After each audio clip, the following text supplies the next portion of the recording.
Doctor Shyamaprasad মুখোপাধ্যায়ের আত্মবলিদান দিবস। ভারত কেশরী ডক্টর শ্যামাপ্রসাদ মুখোপাধ্যায়, এনার জন্যই আজকে আমরা পশ্চিমবঙ্গ ভারতের মধ্যে অন্তর্ভুক্ত হতে পেরেছে। না হলে এই শ্যামাপ্রসাদ মুখার্জি না থাকলে আজ এই পশ্চিমবঙ্গ বাংলাদেশের অন্তর্গত হতো।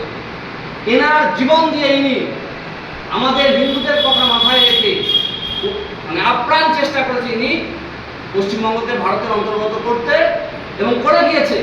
কিন্তু দুঃখের বিষয়, তিনি জিহাদিদের দ্বারা আজকের দিনে 1953 খ্রিস্টাব্দে শ্রীনগরে আত্মবলিদান দিতে বাধ্য হয়েছিল এক বিশেষ পরিস্থিতিতে।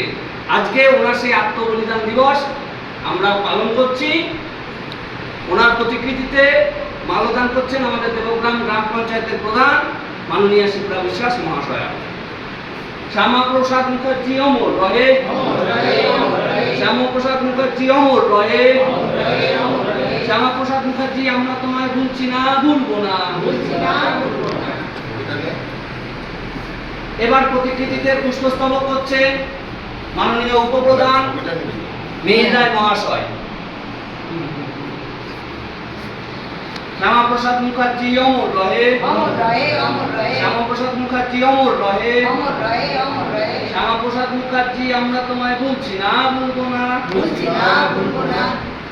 ভারত মাতা কি জয়, ভারত মাতা কি জয়, ভারত মাতা কি জয়, জয় হিন্দ, জয় হিন্দ, জয় হিন্দ, জয় হিন্দ, জয় হিন্দ। জয় হিন্দ।